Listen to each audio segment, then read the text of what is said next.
Thanks for tuning in. I'm Scott Walter. And I'm Michael Watson. In this episode, students head back to campus amid a perennial debate over free expression on the university campus. This is the InfluenceWatch podcast.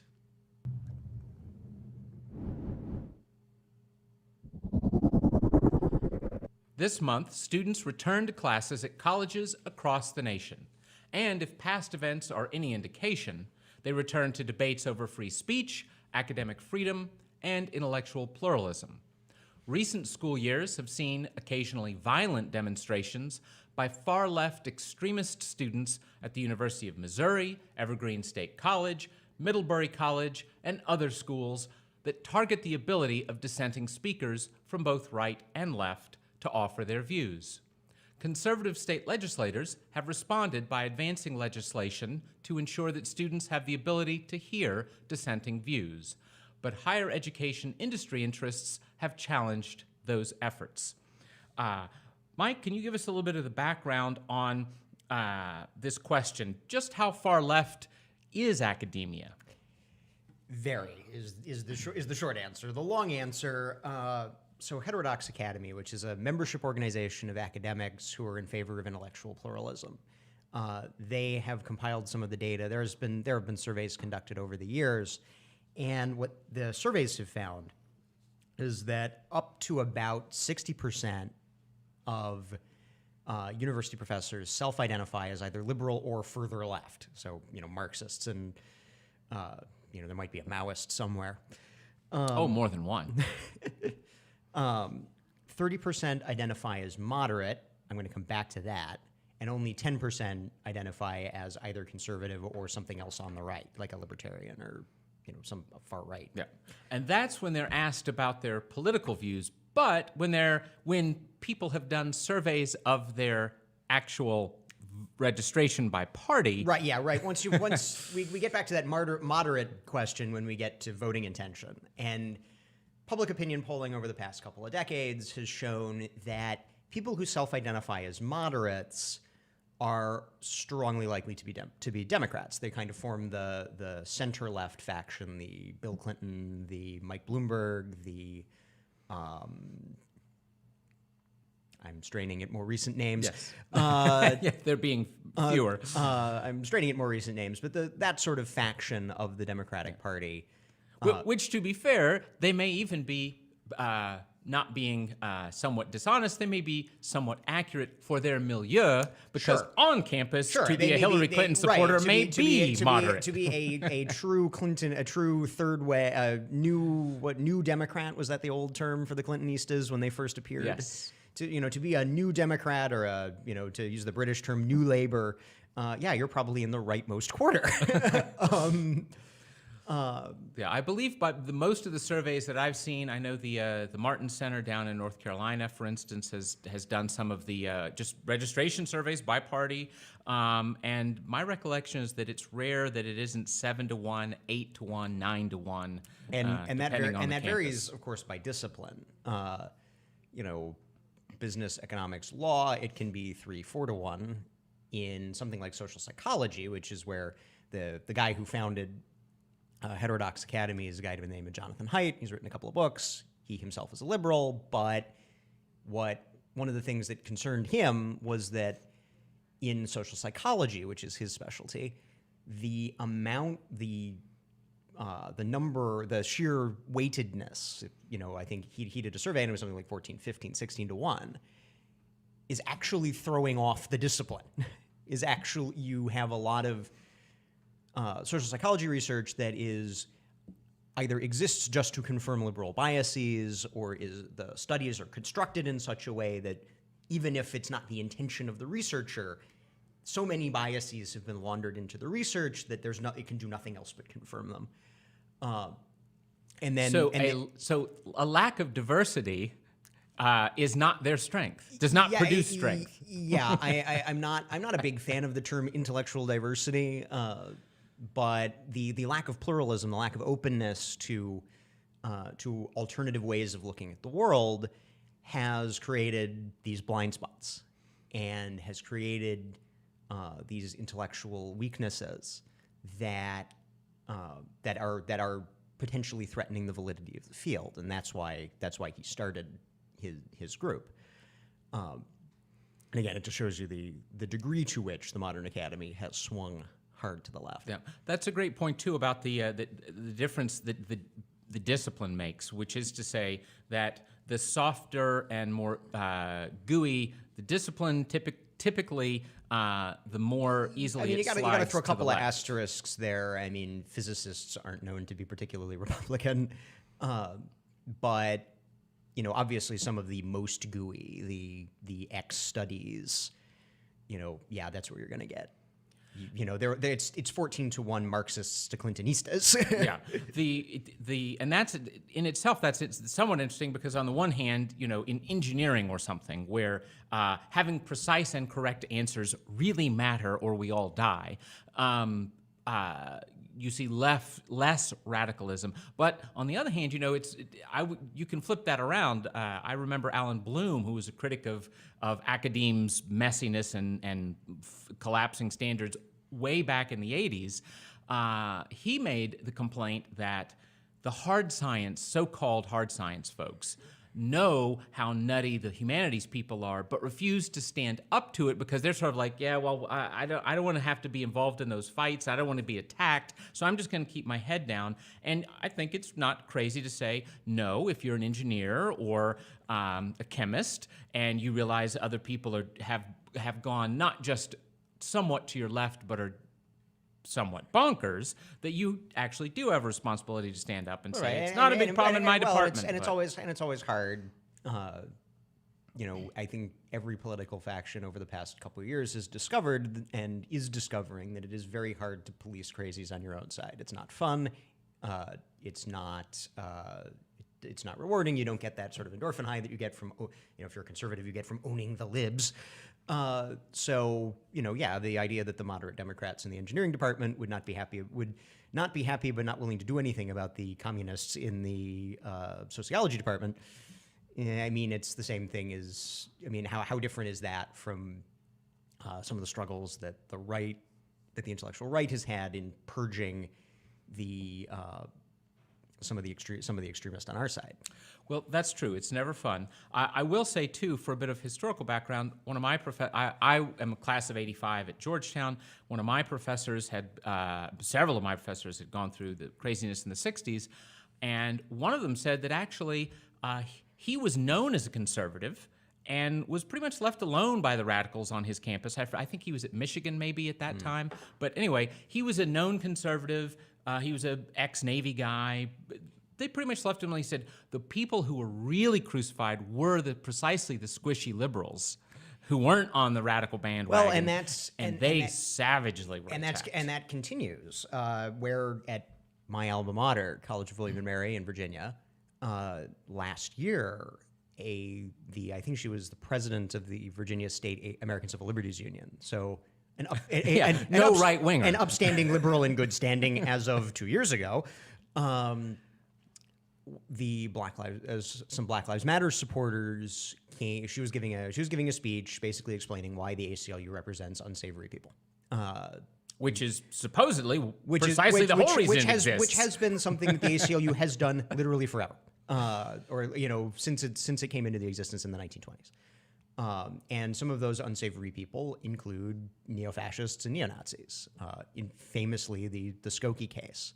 Yeah, which was a Chicago neighborhood filled with Holocaust survivors. With Holocaust survivors, and the local neo-Nazis wanted to march through and have a demonstration, and the town said, for understandable, if not necessarily legal reasons, no. ACLU took up the case, and I believe they ultimately won. Yes. So, so obviously in 2017 there was the neo-Nazi demonstrations in Charlottesville. The ACLU had defended their right to have a demonstration, in keeping with its longstanding tradition of standing up for the free speech rights of scumbags, and that set off the social justice left. And so when the ACLU was giving, the ACLU, state ACLU person is giving the speech about, I'm going to explain why we do this, the Black Lives Matter people came and literally shut it down. They shut her down. They protested. They prevented her from speaking. She had to leave. again, it's like you were saying, this is the extreme left trying to pressure the center left into kowtowing. Yes. And I have sympathy for them, but while at the same time being fearful that being in the sort of squishy left like that it may be hard to have very strong principles if that's where you are intellectually. But let's switch now to the legal side of these questions. So I guess the first thing we need to do is make a distinction in higher ed between government universities and private. And private, right. The courts have decided that a public university, a government university in your parlance, is an arm of the state, of the relevant government. Usually the state. New York City has a City College of New York. I think there are surely other cities that have. And I don't know if this has ever been an issue, but there are federal military federal schools, military schools. Of course, that's then gets the asterisk of the Uniform Code of Military Justice, so we'll just put them over here. What the courts have ruled is that those public universities are arms of the state government, and therefore anything that they do, it's the same as if the state did it. So if when I had been in college, I was on the independent student newspaper, and if they had said you can't distribute on campus like all the other publications, we would have sued them, and we probably would have won.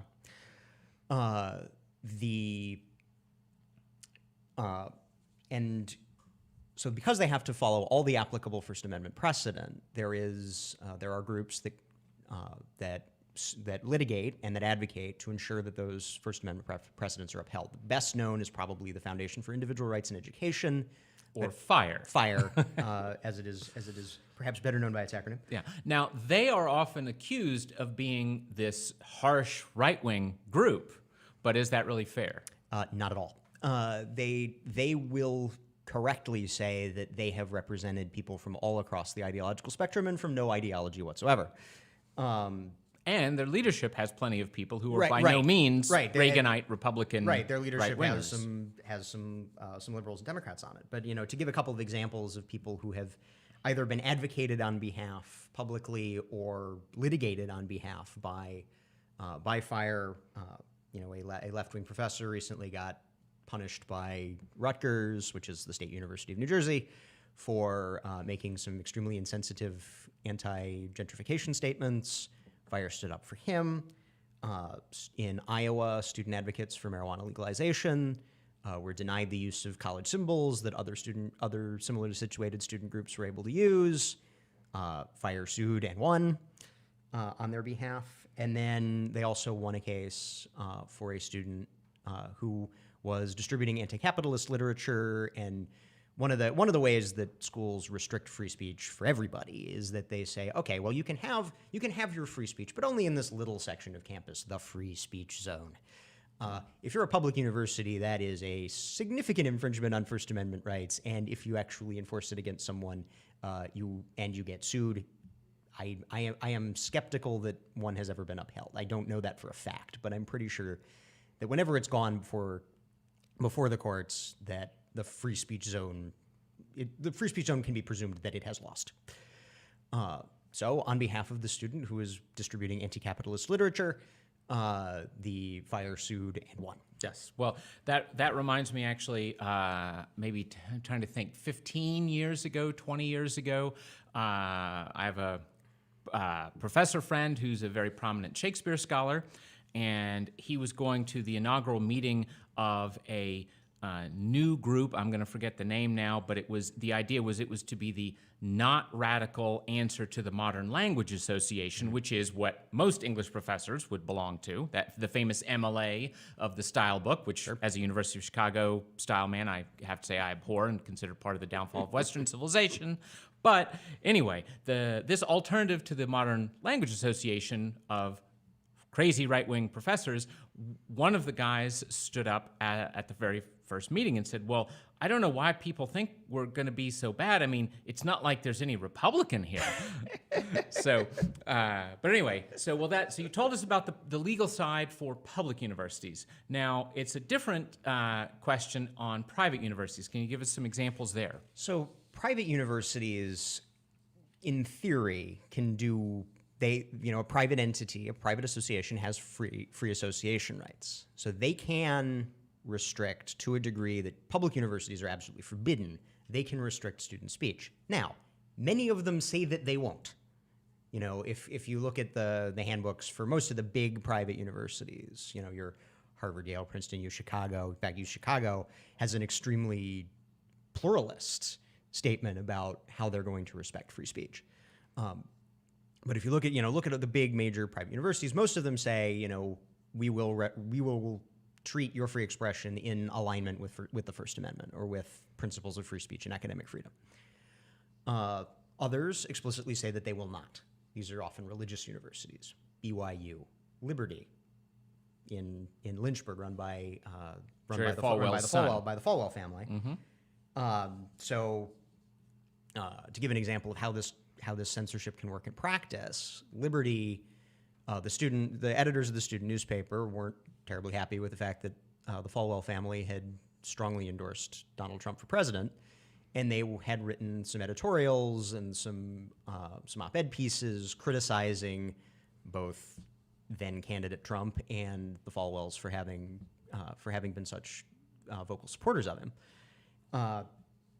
And the university responded by firing the editor, by canning the editor-in-chief of the paper, requiring that prospective writers and editors be reviewed by the administration, and by censoring pieces critical of the president and of Jerry Falwell. That is entirely within Liberty's rights. I personally don't think it's a good idea. Yep.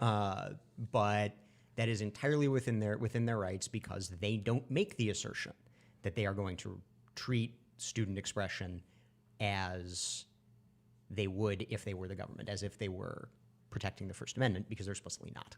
Yep. Now, as you said, you mentioned the University of Chicago, and of course, I'd quickly say, a lot of people don't realize this, but it's a prestigious university, but as even by American standards, it's a pretty young university. And in fact, it was built precisely by the robber barons, of the so-called robber baron era of America, Rockefellers and whatnot. You mean the great capitalists and builders of this country? Exactly, the folks who created the wealth that we now get to live off of, including, most especially, some of our most well-endowed left-wing foundations. But anyway, it was those capitalists who built, in a beautiful Gothic style, just like Oxford or something, University of Chicago, and it is true. They have, they're both in their statements, like their official policy on free speech, they've been a model, and in their practice, I have a friend there, Rachel Fulton Brown, a prominent medievalist, and she had hundreds and hundreds of other medievalists accuse her of being a white supremacist and all kinds of other complete nonsense. And at many a university, she would have been trembling in her boots and packing her bags ready to be fired. But the university and her dean stuck by her. They said, we're not getting involved in anything that may be potentially political that you've done, but you're a scholar and you're allowed to have dissenting views. And it's not pleasant to be in her spot, but on the other hand, she doesn't have to worry about losing her job. But I think it's important to recognize, though, that the University of Chicago is definitely one of the less fun places in America to attend university. I mean, part of this disaster, frankly, of lack of free speech and precisely the institutions where free speech is most supposed to be valued, part of the explanation is philosophical, and we'll get into that in a second, but part of it also is that universities evermore are really resorts. Right. And this has been a complaint, interestingly, not just by curmudgeonly old right-wingers, but also like Guilty. but also people on the far left, that the universities have become these corporate entities, these selling essentially a temporary lifestyle to students. God knows I partook of it, but instead of if you've toured a college campus recently, they're going to pitch you on things like the rec center and the football games and Cafeteria. the quality of the cafeteria Pool. food, the rec Gym. And they hope that that's going to be the advantage that's going to get more people to come with their attendant government subsidies and student loan money. And part of that corporate structure is that anybody who's a sticky wicket, anybody who kind of is a bump in the road, whether that's, again, an ideological conservative, and we'll get into that, or even if it's, again, there have been cases, I think Fire took this one, there was a guy, an environmentalist kid who was protesting the expansion of the parking lot, of the parking garage on his college campus because it was infringing a waterway or something. And the school cracked down on it because it was against the corporate interests of the school. Of course, he won. he got good lawyers, and then he won. They're at Rensselaer Polytechnic Institute. Fire listed them as one of the 10 biggest infringers of free speech for last year. And what did they do? Well, they cracked down on the student newspaper and students who were objecting to a reorganization of who controlled the student union building. It had previously been the student government, and then the school wanted to take it over, and they all they were protesting, and the school cracked down on them. So there's this corporate interest also in the suppression of speech, and later in our conversation we'll get into how this corporate suppression of free speech is actually now beginning to get outside the campus bubble. Yes, well, and again, by comparison, if you go to the University of Chicago, not only do you know that there will be intellectual pluralism with real respect for it, but you also know you're going to work hard and you're going to read people like Aristotle and Immanuel Kant. You are not going to be reading Amy Tan in all likelihood. So it's probably is not, as their fine Marxist friends would say, it is not an accident that the people who engage seriously in the intellectual work of higher education take pluralism, diversity seriously. Well, now let's shift over to the philosophical, ideological side of this issue. I am so old that I can remember when it was very much the left that jumped up and down, insisting that it was going to demand and protect the broadest possible rights to free speech. So that was because back in your day, back in the old day. I mean, I guess you're probably not so young to remember. You're a little after the non-protesters, but I'm old enough to have seen them on television. But I was 81 to 85 at college. Yeah. So back then, maybe the professors were a bit liberal, a bit left, but the administrators and the boards that controlled the universities were not quite so left. And a lot of these guys were old. They had served in the war. Or if not the war before that one. Even if they were liberals, they were kind of strongly patriotic liberals, and you don't protest the war, you don't protest the military, you gotta oppose international communism or whatever. And so when the universities would go after the Vietnam War protesters, the guys burning their draft cards, the one kooky Marxist professor who had kooky Marxist ideas, the liberals on campus wanted procedural protections for their their free speech and for their academic freedom. Fast forward 40, 50 years. Now, all the governing institutions are controlled by either the center left or the hard left, depending on exactly where we're talking about. The result is that there's that, I'm paraphrasing a maxim and I forget who said it. When you are in power, I will argue for free speech because that is according to your principles. When I am in power, I will suppress your free speech because that is in accordance with my principles. So as the left has taken control and authority, as the left's animating ideology has switched from procedural liberalism with a little bit of social democracy thrown in, kind of like an egg whisk, into sort of hardened identity politics. All of a sudden, those procedural protections, which conservatives and moderates and classical liberals are taking refuge in, become a threat, become a problem. And that's why you see Black Lives Matter shouting down the ACLU at William and Mary. Yes. Well, something that you said there is interesting, that, it certainly didn't hurt that, you're right, in the 70s, 80s, a college administrator probably did serve in World War II and fighting precisely against Nazi totalitarianism.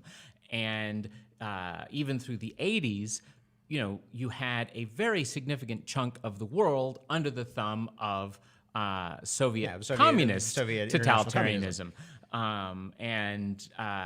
If you are somebody under 35 now, you don't have much recollection. We discussed this in our podcast on the Democratic Socialists of America political movement, that the younger generation, my generation and younger than me, have no living memory of the Soviet Union. Again, the Berlin Wall falls 4 months after I'm born. The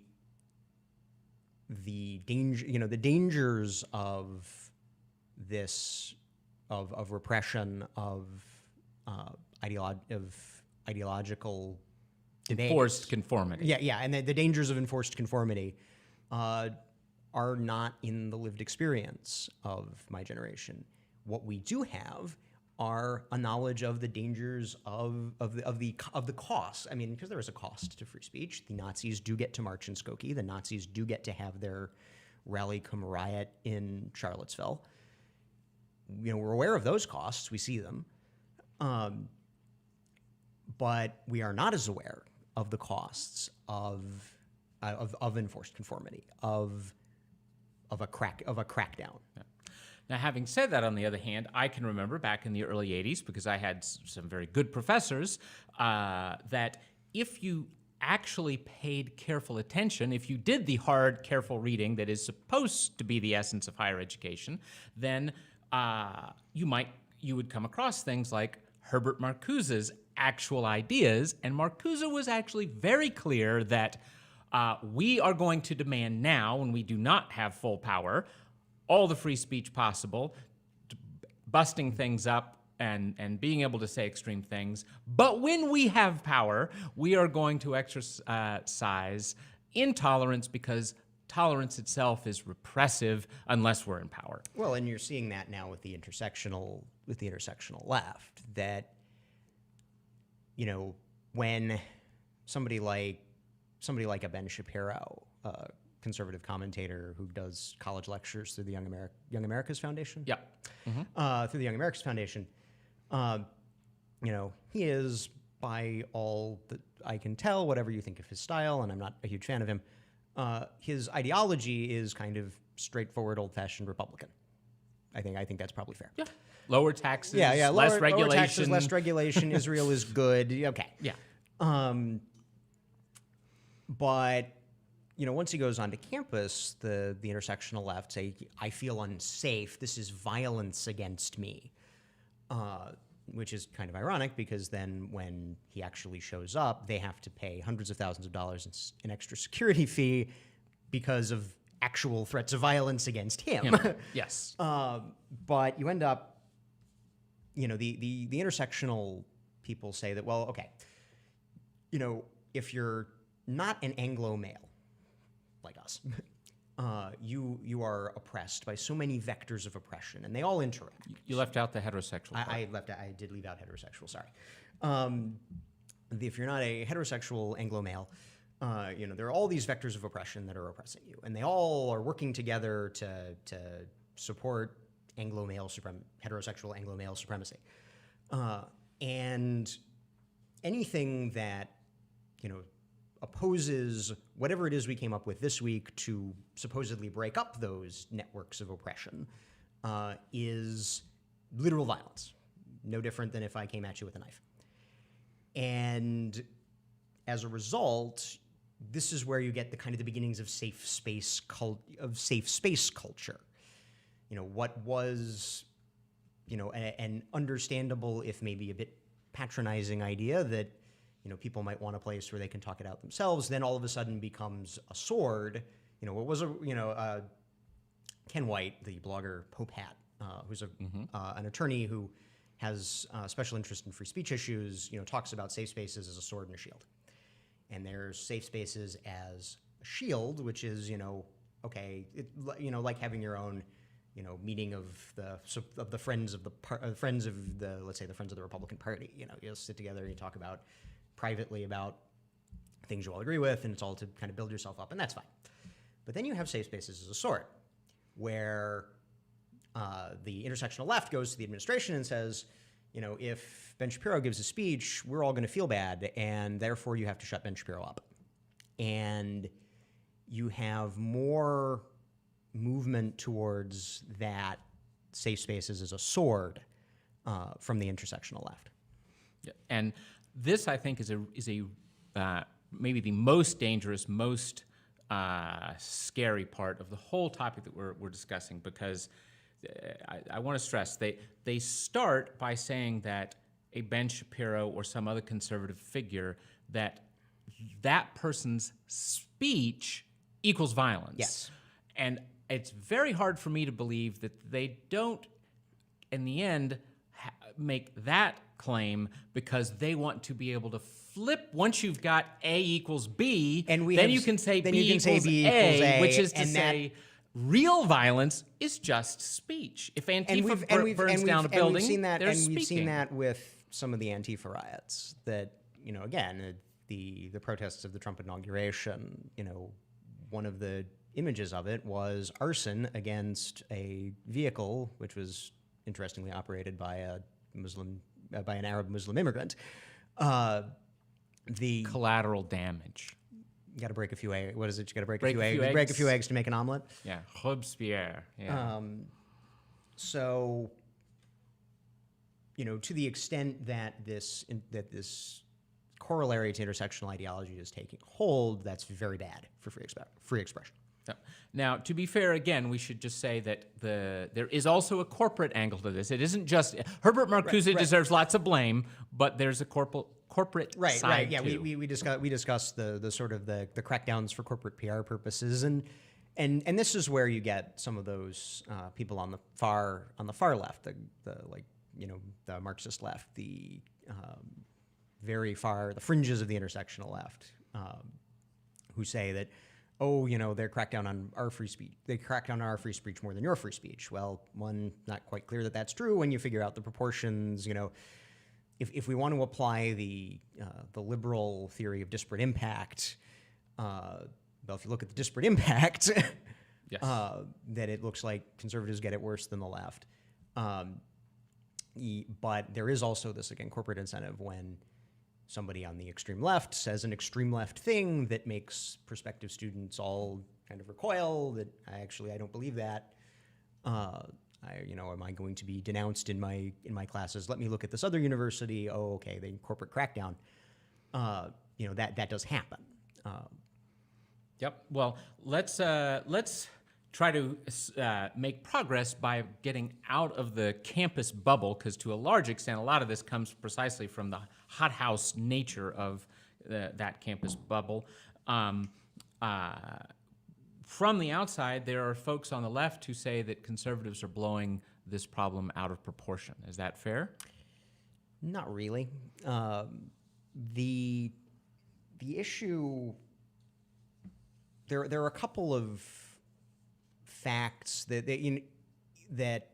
make the concern that conservatives and classical liberals have shown for the culture of free speech on campus that make it valid, even if you're not on a college campus, or you're not the parents of a college student or an immediate prospective college student. First of all, the real far left, not the not necessarily the Democratic Party, but the real far left doesn't control all that much in this country. One of the things they do control is universities, and to the extent that the far left says that they want to take control of other things, if we look at what they do control and what's going on there, we can reasonably look outside, try to expand. Okay, well, if that's how you run what you run now, is that what you're going to run, how you're going to run what you're going to run tomorrow? Yes. Or what you're asking to run tomorrow? If you've got today Cornell, tomorrow Congress, right? What does that look right. like? What does that look like? Second, obviously, the people who are going to be Congress and the judiciary and presidents of the United States and senior business people and lawyers who argue cases and the public policy people who develop public policy, they are all being large. It's hard to think of. There are a few members of Congress who don't have an undergraduate degree, but no no lawyers, no judges, no presidents since modern times. Since Truman, I think, was the last not to have a college degree. They're being trained and taught and inculcated with values on college campuses. So there's the look at, okay, if this is what you're doing now, is this what the country's going to look like in 30 years? Yep. And then there's also something that David French, National Review writer, calls the insidious internal mob. So once those kids get off their college campus and go into even low-level positions in especially technology and media, the big tech companies and media companies, which aren't known to have a layer of moderating Gen Xers who may leaven the political radicalism of youth. They are a pressure point within major companies to engage in censorship, to engage in repression of dissenting views. What's the difference between Kevin Williamson, who we discussed with Bill Meyerling, who was fired from The Atlantic after he expressed pro-life beliefs in a blunt and undiplomatic way, and Sarah Zhang, who expressed frustration with Anglo male Americans in a blunt and undiplomatic way, and continues to hold her position on the editorial board of the New York Times. Well, it's not so much outside pressure. It's more inside pressure. It's more that at the young millennial left wing, fresh out of college, writers and staff at The Atlantic thought, could go to the editor of The Atlantic and say, Williamson's speech is violence. Williamson is a threat to me. He is evil and he must be gotten rid of. And then, whereas for Zhang, there was no such pressure. If anything, the pressure was, stick it to those crazy right wingers, keep her on. Well, we can't get too far into this because it would be an entire additional show. But yes, as you were saying, that in the tech and media industries, the examples you gave were both sort of media, but of course in tech we have Twitter, we have Facebook.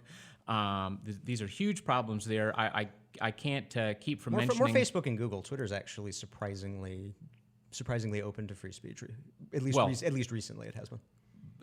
A complicated question, but arguably they're less bad, arguably. But for instance, Jake Klein, who produces this podcast and produces all of Capital Research Center's films and videos, he did a short video attacking identity politics, very explicitly attacking left and right-wing identity politics. And some of the fine tech censor folks censored that, and after multiple reviews, as I'm recalling the story now, there were multiple manual reviews. Is this by YouTube? Was it YouTube or was it Google? I'm not sure I remember, but it definitely was received some censorship right up until a few minutes after Fox News called to inquire about this. But it was pure insanity. I mean, it was explicitly attacking any kind of nasty identity politics of either side. And this shows the importance of raising concern about this issue. Capital Research Center's documentary wing, run by Mr. Klein, this is co-producing it's going to be a theatrical release? Yep, theatrical release, full-length documentary with conservative commentator Dennis Prager, who recently had his videos at PragerU is effectively censored by Facebook, and sort of comedian and podcast extraordinaire Adam Carolla,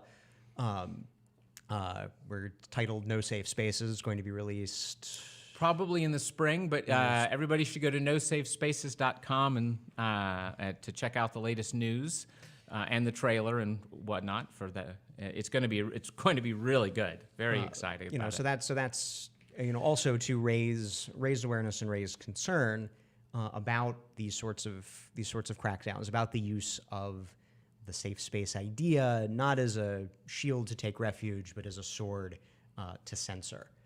And again, I kind of argue that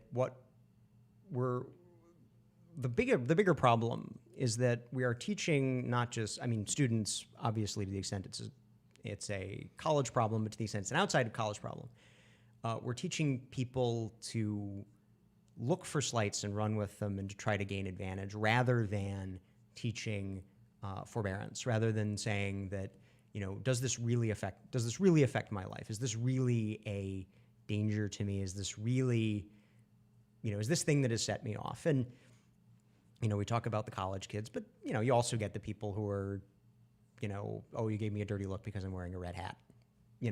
There's now I'm gonna go ruin your life. Otherwise known as growing up. Yeah, we as a society, both sides are not teaching we've created this social cycle where, rather than growing up and saying, okay, I'm just gonna, sticks and stones can break my bones, but words may never hurt me, I'm not going to go looking for slights. I'm going to be disciplined in deciding which slights I deign to respond to. Instead, we're saying no. Any slight, any bad, any bad joke. If a joke doesn't land, you lose your job. I don't think that's a way to run a society that's ultimately healthy in the long run. No. It's utopian, one might even say, which in practice, utopia always seems to lead to brutal dystopia. So it seems. Well, thanks so much. That is our show for this week. If you're listening to this on iTunes or Stitcher, know that we broadcast a live video version of the podcast at 10 a.m. on Thursdays on Facebook Live and YouTube. You can find our pages by searching Capital Research Center. And if you're watching the video version, we want to encourage you to subscribe to the audio on your preferred podcast platform. We'll see you next week.